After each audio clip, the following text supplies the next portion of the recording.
Here's another edition of Gordon's Ramblings. In the past, I've talked a lot about the novels that I've written, but I haven't talked about my poetry.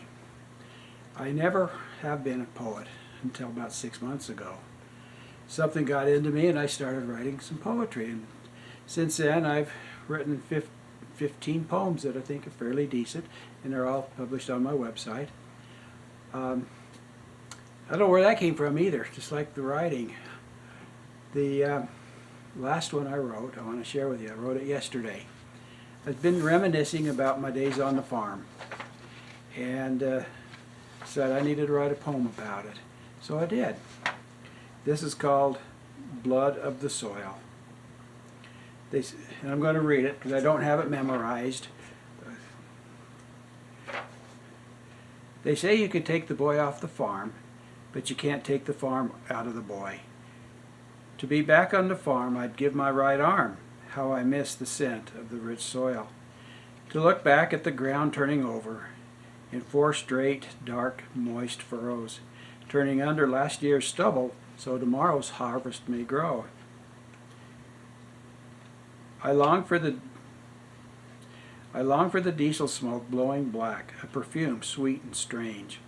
Seagulls clamor and screech in my wake, where the hungry scavengers range. Born with the lifeblood of soil in my veins, passed on from my fathers who went before, the farm was once mine. I held the reins. I gave it my heart, then some more. I hope to raise my children in the way that I had grown, knowing how to work hard and reap what they had sown. But for whatever reason, known only to the Father, it was only meant for a season and went no further. He had other work for me to perform, trading a tractor seat for an office chair. He showed me skills I never knew I had, though my heart was still elsewhere.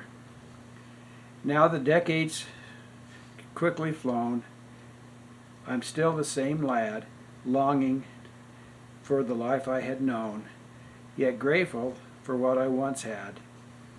I'll be laid to rest in a time not far distant, not far from the land I once farmed. Then, when I am called forth in an instant, maybe there'll be some land for me to tend. That's really how I feel. I don't know. I hope I did do a very good job reading it. I'm sorry about that. But I hope you're able to see the tractor, see the black smoke billowing out of the stack, see the soil turning over, hear the roar of the engine. You know, the 1206 had a distinctive sound. And then the screech of the seagulls moving in to devour the worms and whatever got turned up in the plow. I hope you could hear that. And the smell of diesel smoke. Most people gag on it. I love the smell of diesel smoke. When a pickup or a truck goes by, I go,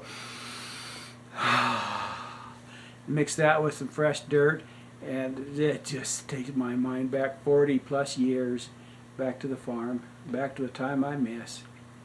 So, like I said at the end, hopefully once in the millennium, when the Lord comes to me, he'll say, Gordon, there's a half section of ground over here. Go take care of it for me.